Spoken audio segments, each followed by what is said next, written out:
Welcome to COMX-TV, we're your weekly guide to the vast comic book universe. I'm Mike Rizzo. And I'm Steve Przybyla, and each and every week we bring you the hottest and newest up-to-date comics out there in the market.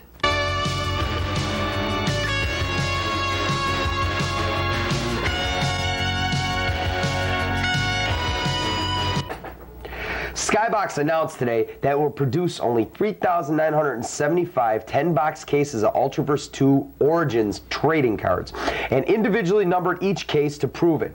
The card series will not only be solicited as a number of cases run, making the announcement unpredicted in the industry. The card line includes 4 kinds of bonus cards, including 7 hand-painted and autographed bonus cards and 2 ultra cards by the top painters in the industry like Julie Bell and Dave Dorman, autographed cards from the Ultraverse founders, and the first ever comic art exchange cards, which may be exchanged for original artwork created by the artists. Ultraverse series is scheduled for a solicited release the end of February and will hit the shelves sometime early in March. In the rumor department this week, we have Neil Gaiman, famous for his Sandman saga with DC Comics, writing Tales from the Bean World. Larry Marder, creator of Tales from the Bean World, is now working for Image Comics, so there is no definite time as to when the next issue will be released.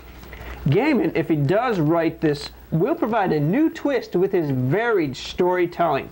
Speaking of Sandman, apparently the last story arc is in preparation, meaning the end of Sandman is approximately 1 year away. When The Empire Strikes Back was released in 1980, most fans agreed that although the Star Wars was a hard act to follow, the sequel succeeded expectations. Soon, Star Wars fans will once again see how sequel can surpass the original when Topps releases a highly anticipated second series of Star Wars Galaxy trading cards this April. Topps' first series of Star Wars Galaxy, issued last year, proved to be the most important trading card set of 1993, spanning highly collectible deluxe box set and a runaway hit trade paperback. The series won numerous awards for distributions, trade press, and with the fans. Defiant, the comic book company with an attitude, announced the introduction of 5 new series titles soon to be added to the company's current roster of 3. By the end of 1994, we'll be shipping 8 monthly titles, said Clark Smith, Defiant's marketing and promotions manager. At that point, we'll have doubled our retail shelf presence. Fans will have access to 2 Defiant books every week. The 5 new titles include War Dancer, to be published beginning in February. Has that come out? No, not yet. It's late. Charlemagne, scheduled for March publication. Dogs of War, slated for April. Prudence and Caution, scheduled for May publication. And Glory, on the drawing board and forecast for August or September publication.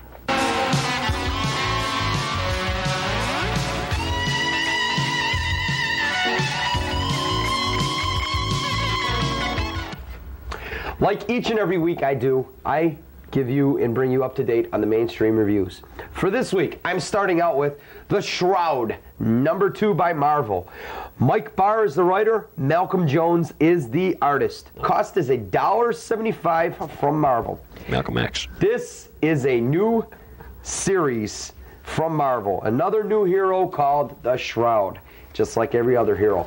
To make this, my personal opinion, to bring this guy up, to make it look like a new series, they teamed him up with Spider-Man, the one and only. It seems everybody, all these new characters are coming out.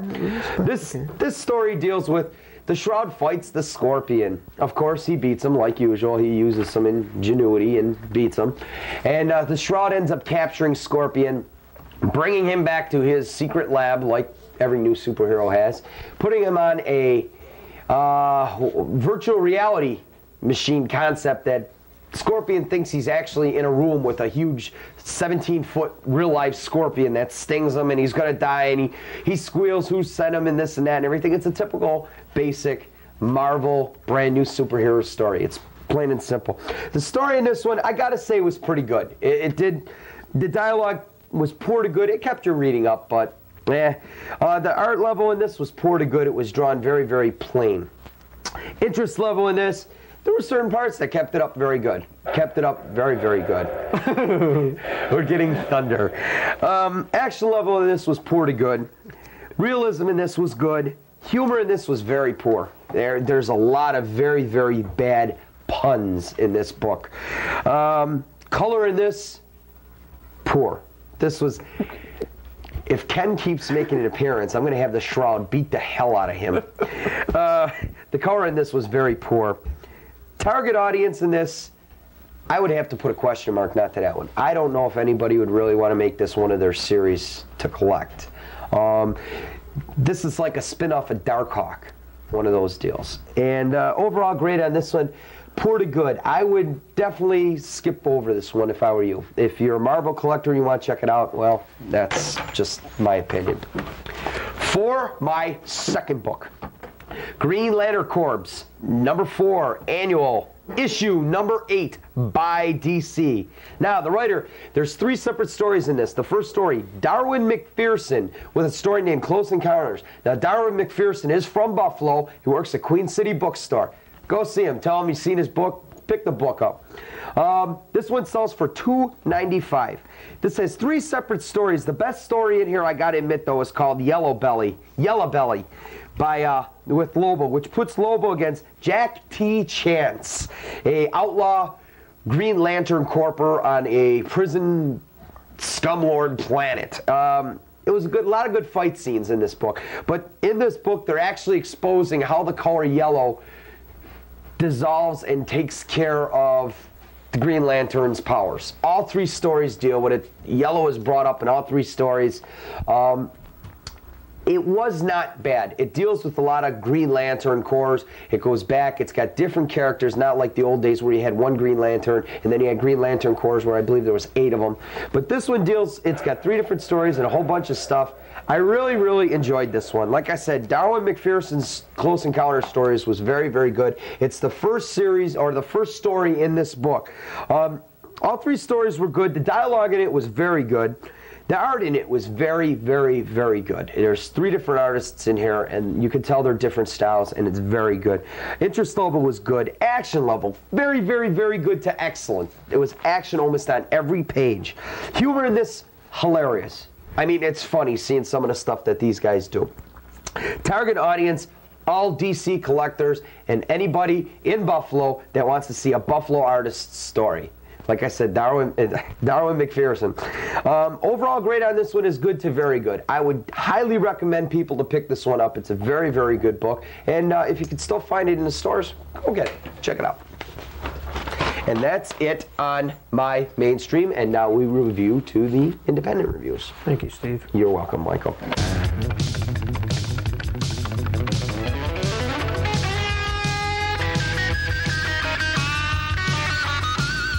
Okay, my first book this week is Tales from the Crypt, number 7. It's published by Russ Cochran. Cost is $2. Where's my body? Where's my body? $2. Russ Cochran is reprinting all the old Crypt, Weird Science, Shock Suspense, all the EC comic stories from the 1950s on quarterly schedule. So he's releasing approximately 4 of each title each year. So he's got enough to spread them out over the year. These stories cannot be duplicated nowadays. These are fantastic stories written in that 50s style, the 50s art.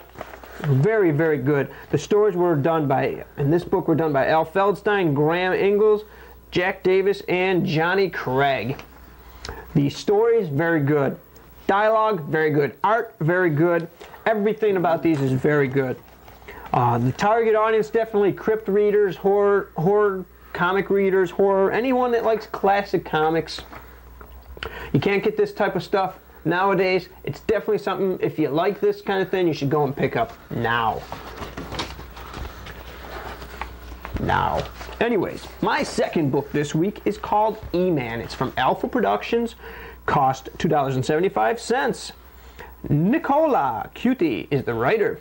Joe Statton's the artist, and Chuck Bordell is the inker. E-Man is an old story brought back by the creators, who are Nicola and Joe. They brought it back for Alpha Productions here to do a new version. It was like the anniversary edition, and it's a good story. It's got nice comic look to it, comic art to it. Everything about the book is good. The color is very good. It's a story that I would pick up. Alpha Productions, it was their first attempt at color. They're normally a black and white company, and they said that they didn't get the sales that they expected with this, but it was a good book. It's not your normal superhero. E-Man goes out and he's got his sister who's also a superhero, and if they both do the same, concentrate on the same thing, they cause a negative effect on each other, and they do nothing then. And it's got a nice little story, and there's a backup story in the back with Jigsaw Man. And it was good. I'd pick that one up because I liked it. It was Alpha's first attempt at color, and E-Man was a good story. That's it for me.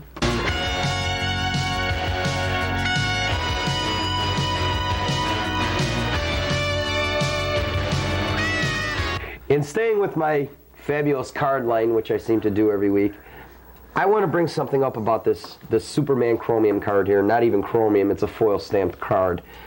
This was one of the Bloodlines trading cards when you got 6 of the original series cards. You mailed them in and you received a special edition Rebirth of Superman card that you cannot purchase in the stores. There's no way you can. Well, I found out on a press release when we received this, they printed that there was 22,500 of these cards printed, and that was it. Now, I come to find out that there's only 17,500 of these printed. So if by chance anybody mailed in the 6 cards to get this card, you lucked out. Prices varied anywhere from $7 to $25 if you do find this in the stores, which I doubt if you will, because anybody who took the time to collect 6 of the other cards to mail in, why would they want to get rid of this one? It's a very beautiful card, very, very nice, foil embossed. Hold on to it. I got a feeling the value on this is going to skyrocket.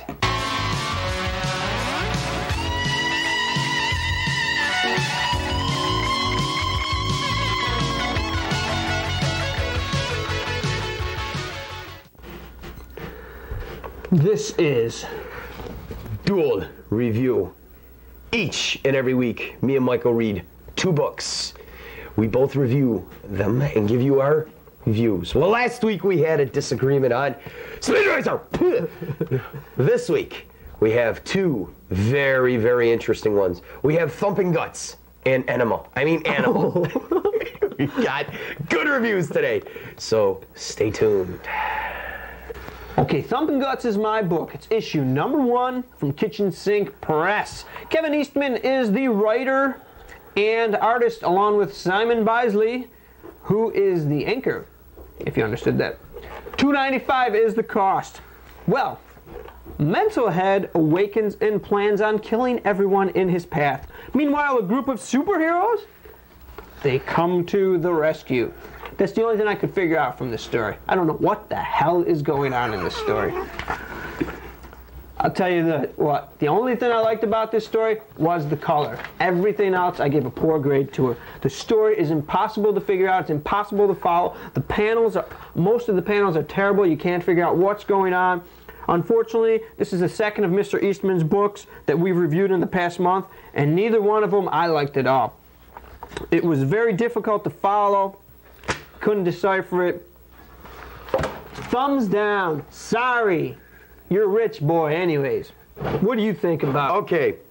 Thumping Guts by Simon Bisley and Kevin Eastman. Michael just about hit the nail on the head. What the hell is going on in this book? This Mental Head reminds me of some of the people I work with. Hi, guys.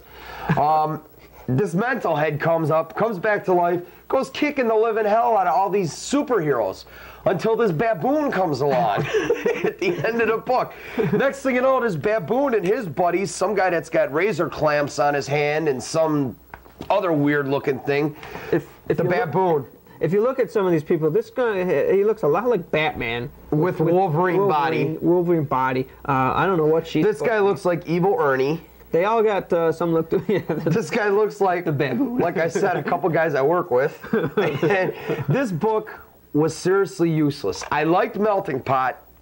the first one that they did, it seemed there was more of a storyline. They explained more. It was more graphic, which I like graphic, but remember, kids, before you go buy a graphic comic book, please check with your parents. Yeah, this is for mature readers. This is for mature readers. They swear, they show different colored blood, but check with your parents. The only thing I have to say about this is the cover is fantastic. It's airbrushed, and it is absolutely phenomenal. Yeah, the cover looks great. I give this book thumbs down also. It sucked.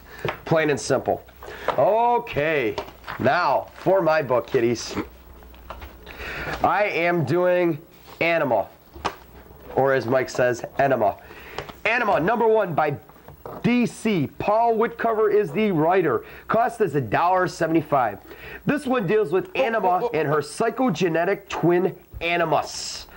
Animus the killer. This book I liked for a few reasons. The color in this was very neon. It was very bright on certain pictures. Very what? Very 60s. Very 60-ish also. It deals with this one girl's in a gang. She quits the gang. This other girl they find sleeping on the street. They want to get her into their little band with the gang members. And she has these dreams of Animus, her psychogenetic twin, which is very violent, kills people, hacks people up. The usual stuff in these kind of books. The only thing I did not like about this book is it's sort of like Thumping Guts. What the hell is going on? It jumps around from page to page. 1 minute she's at a rock concert. Next minute she's sleeping in an alley under newspapers, and she spazzes out, and some guy sees ghosts in front of him. And then this gang comes along and rapes this girl, and she goes in there and kills them all. It wasn't bad, but it's another one of those DC titles that just came out to collect money. The story was okay in this. I'm going to say okay because when I started reading it, it sort of tied itself together, but it was jumping from different segments to different segments. The dialogue in this was poor to good. The art was poor. This is drawn very, I could draw better than this, okay? The interest level was poor to good because there were certain parts. Action level was poor up until right when she, the one girl gets raped and gets hacked apart. This is for mature readers also. The realism is very good in this. The humor, good, because it's hilarious. Color, like I said, good, because on the front page, it's neon. It's really cool. You don't see neon pink, orange, blue in very many books other than the Image titles, which they have a lot. Target audience, nobody in general. Plain and simple. You'd have to really want to be striking out just to try and review. And overall grade on this, I'm going to give it poor, but I'm giving it a sideways thumb. I'm not even going to give it a thumbs up or a thumbs down because I really can't rate it. It was something new. What did you think, Michael? Well, Steve. About Enema. I tried reading it twice. I read the first couple pages, stopped, took a couple days break, tried reading it again. I couldn't understand any of the story. I didn't like it at all. I think the artwork is terrible. I didn't like this book one bit. This is a definite thumbs down. I didn't like anything about it. I thought the art was poor. I thought the story was lame. And I didn't think it had anything substantial to stand on, and I think that it should rot in hell. I think we should blow the book up. I think it should rot in hell. That's Michael's view. Thumbs down. So far today we've had 2 thumbs down and a thumb sideways and a thumb down. So that's our dual review today. And I hope you kiddies decide. Save the $1.75 and go buy something worthwhile. Forgot to tell you one thing with Thumping Guts. This was the book that I previewed. Unfortunately, I didn't like it, but I previewed it about a month or so ago. It comes in 54 different versions. What you get is a Thumping Guts card. This is number 4 of 12 or 6. You get a Thumping Guts poster, which is kind of nice. Ooh, it's upside down. Anybody who'd like this, write to us. Tell us you'd like the Thumping Guts poster, and we'll give it to you. And this is part of the Project X series. Comes in a little bag there. And the last thing they give you is this little thing that says it's a public service message. It says it's got 2 columns. One says collectible, one says not so collectible. And they've got things like baseball cards, playing cards, old cards, old comic books, pet rocks, Old Wine, Mad Dog, Ripple, Moondog, 50/50. Tales from the Crypt, and Do Not Unbag, number 23,000 to 500,000, slasher special. The point being here is they packaged all this stuff. They went to the extreme to show you that, look it, we can do this, and there's 54 different versions, and we don't expect anybody to collect all 54 versions. But there are morons out there that will go and try. Got 43 of them so far. To try and buy all of them. But that's the point being here, that everybody gets different ones, and don't try and collect. Basically, they're mocking it out. Exactly. They're sitting there saying, why even do it? Just get one special edition and let everybody have it instead of hit and miss. Plain and simple. Exactly.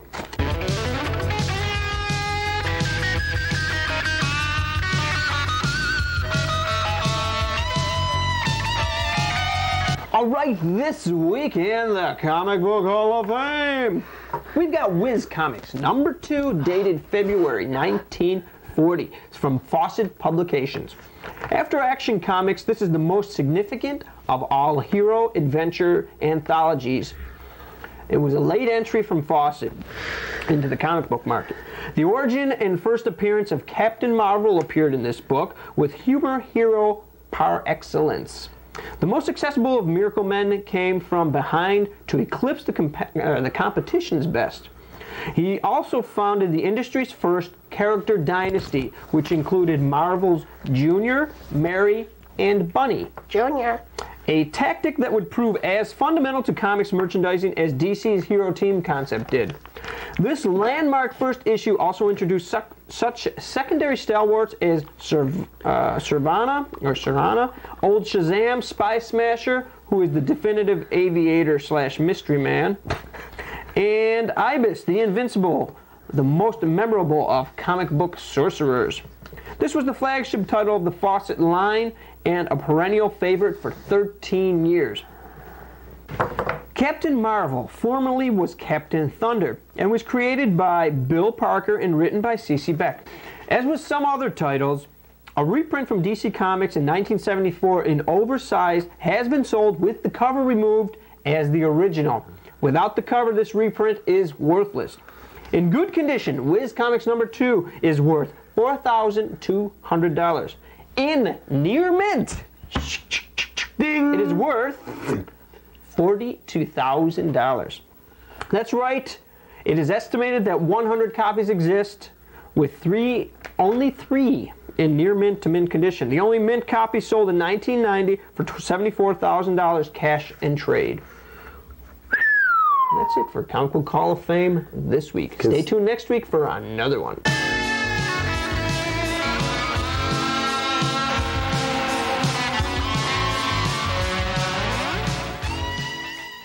Okay, like we do every week, we try bringing you the best previews out there in up-and-coming books. Mine this week is Cobalt, number 1, from DC for $1.75. Cobalt is a grim new addition to the Dakota universe, a hero who has spent years striking the fear into the hearts of evildoers, while a spoiled rich kid with flashy ideas about what makes a hero may as well prove that he is the strangest of them all. This is due for a March release. My book this week might be out already. This is Ralph Snart Adventures number 8 from Now Comics. And Ralph Snart is done by Mark Hansen. And I like Ralph Snart. This is a good book. This story has Dr. Gorpon going through, and Gorpon dies, and this kid is sucked in like this, I don't know what you want to call it, like a vortex. Slime jumps on him from inside of Dr. Gorpon, and he becomes new Dr. Gorpon. It might be out now, or it's coming out within the next few weeks. That's Ralph Snart Adventures number 8. Take a look, because Ralph Snart is a pretty good book. Yes. Okay, as we say each and every week, buy a comic, read it, take care of it. Don't be like me and throw them on the floor like I always get yelled at because I sit there and I got so many of them and throw them all over the house. But read it, take care of it. That's what they're there for. So next time you patronize your local comic shop, tell them you've seen it on COMX-TV! See ya.